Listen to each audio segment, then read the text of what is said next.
Good afternoon. Another mentor session here with Accelerators Organization. My name is Roy Mangrum, and looks like we have 5 questions here today.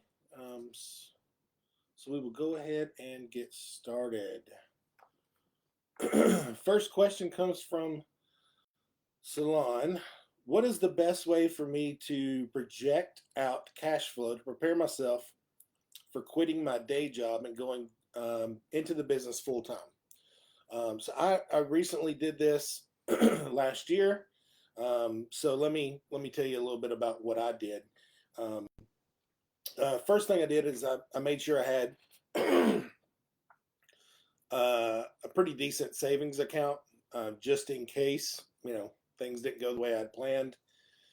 And then the next thing I did, for the next, I think it was 90 days, I paid myself out of the business or put money aside inside the business for what my pay I wanted my pay to be, just to make sure that cash flow wise it wasn't going to be an issue.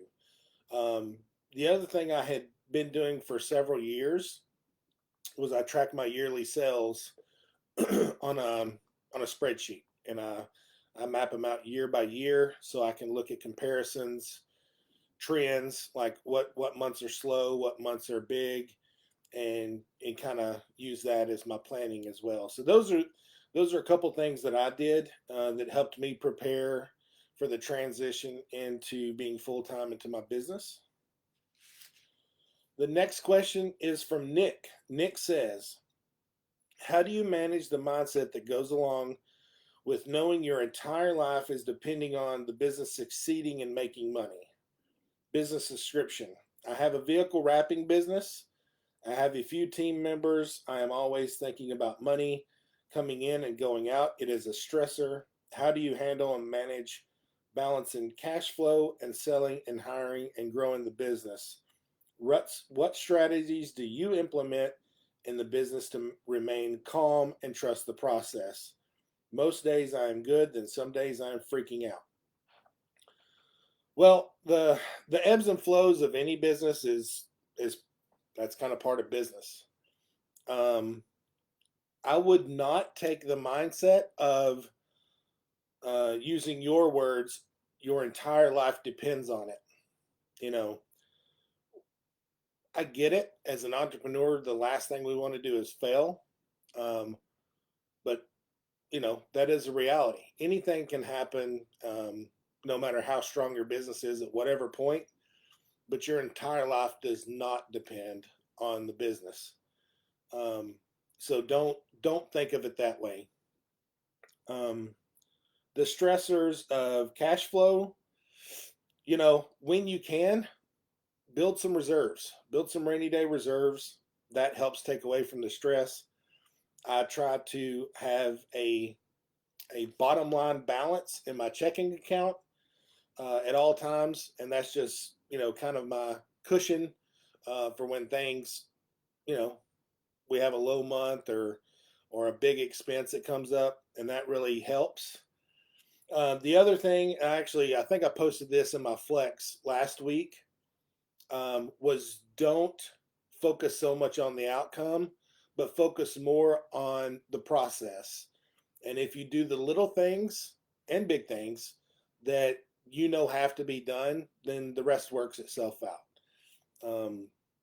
But yeah, it can be stressful, and I think a lot of times we make the stress worse on ourselves because we tend to spend more time focusing on the stressful stuff instead of, okay, well, what am I doing today that's going to alleviate some of the stress? So that's what I'd recommend, Nick, and I hope that helps. Next one is from Kelly. Kelly says, I have a hard time being vulnerable with people close to me when things are not going great, but I love to share when things are going great. How do I break through that? Business description: I have a construction company or a construction business in California, and man, does it have highs and lows. I'm an AO squared where we have a tight knit group. 2024 has not been the best financially. I am happy and family is good, but I find myself just kind of going through the motions of our small group and not really truly opening up and talking about this tough year.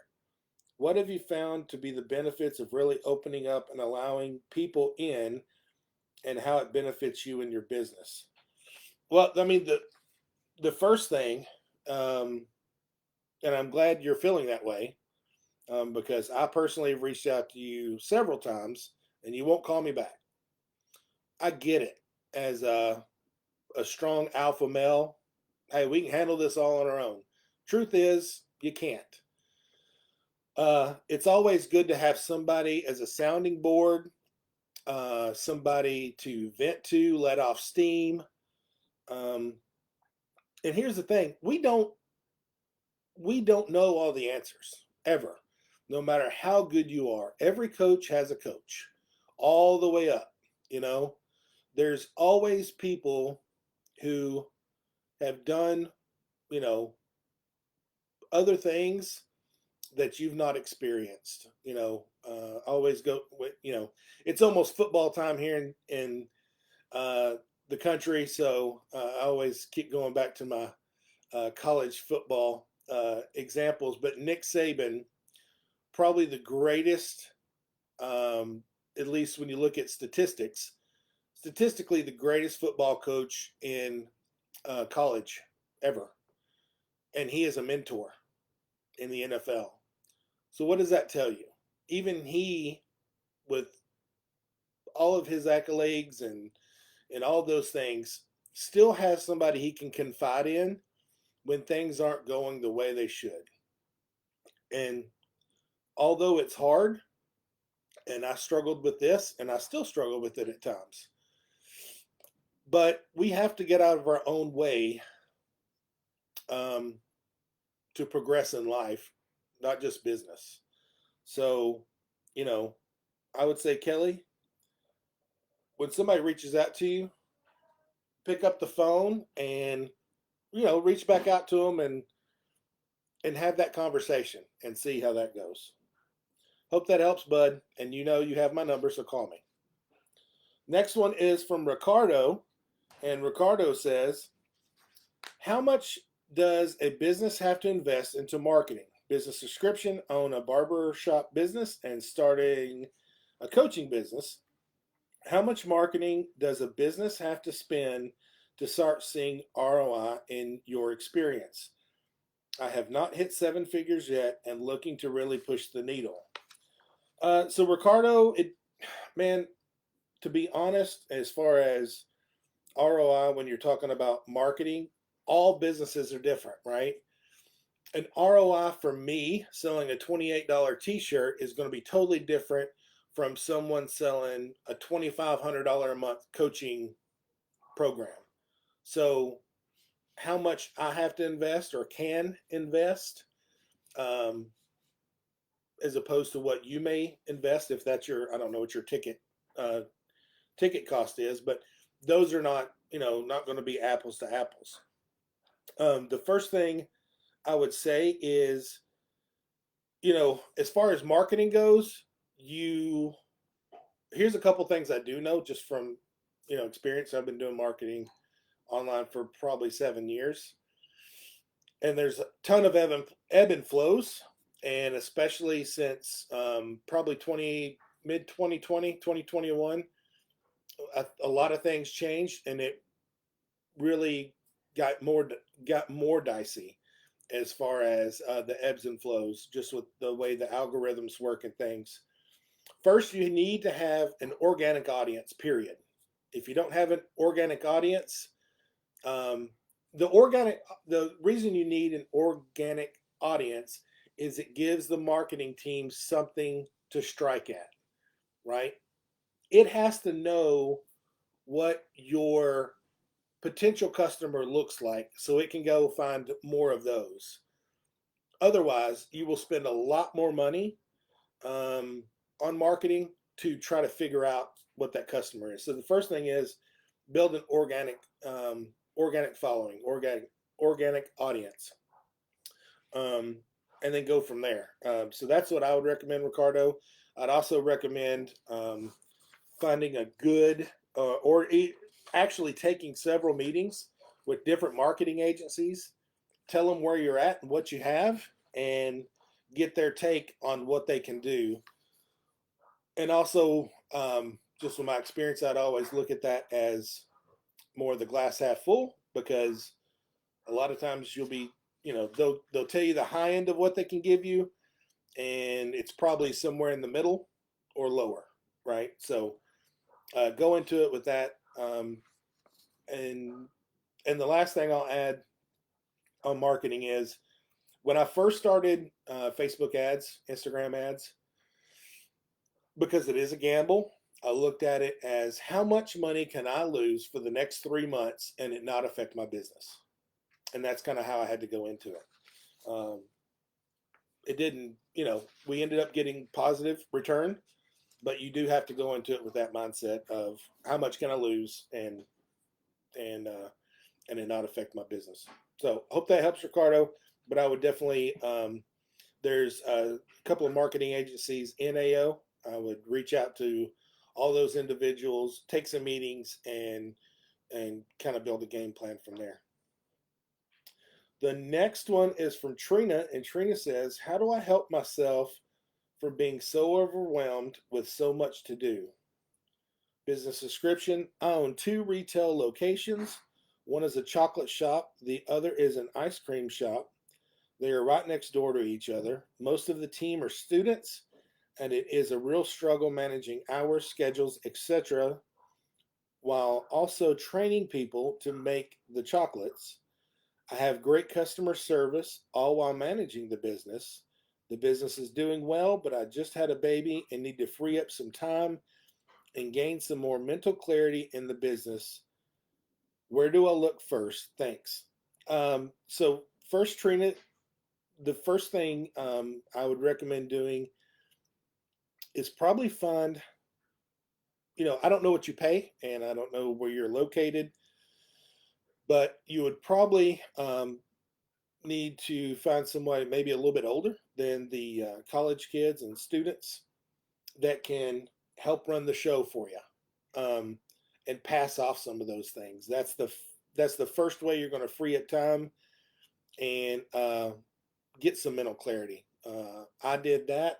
Did not want to pay the person, just because, as a business owner, you think, oh, I can't afford it. It was the best thing I ever did. Um, they started with me at, I'm not even going to say because I'm embarrassed at how little I paid them in the very beginning. They make over twice that now. And best move I ever made, never missed a dollar of it. For what I have paid them, I have got back in return with efficiencies, with time, freeing up me to do things that grow the business, which creates more capital, more revenue. That's the first thing I would do, and I would do that yesterday. So, Trina, hope that helps, and let us know how that search for the right person goes. The last one we have is Jessica. Jessica says, how do I set goals to determine what I really want for my business so I have some direction? The business description, there's question marks in the business description. All right, the business description. I own a retail home goods store in a small town and also have a furniture restoration and painting business where we paint kitchen cabinets. I have a manager for the store, and if it doesn't just break even, it makes a small profit. I have a couple of vendors that rent space to sell their goods. No online for that business, but considering. The furniture painting business is me and one other person, and we just do jobs ourselves, but the business is not growing. Honestly, I'm just trying to find direction to be happy in life with my business and feeling a little lost. What do you do when you feel that way? What advice would you give me to get through it? All right, so Jessica, let me go back to your question. Your question says, how do I set goals to determine what I really want for my business? The goals don't determine what you want for your business. You have to decide what you want for your business, and then you're going to work your way backwards. So if it's, let's say it's a revenue goal. Okay, I want to make X amount per week, and then work your way backwards. What are the things I can do that's going to create extra revenue? You had mentioned here, but you don't have an online presence. Well, maybe you do have an online presence. So you do have a store. You do add that. But that's the first thing you got to do. The goals don't determine what you want for your business. You determine what you want for your business, and then you're going to work your way backwards from there. So I want to, for instance, myself, I wanted to be full time in my business. So I worked my way backwards. How do I get there? How do I make that happen? How much money do I need to make? How much savings do I have to have? Those different things. So once you map those things out, then you can really get some direction and really grow your business and move it forward. Jessica, I hope that helps. All right, that's all of our questions for today. I appreciate all those questions coming in. Make sure to submit your questions in the portal, and no question is dumb, so never think that. We do appreciate it, and we'll talk to you next month. Thanks.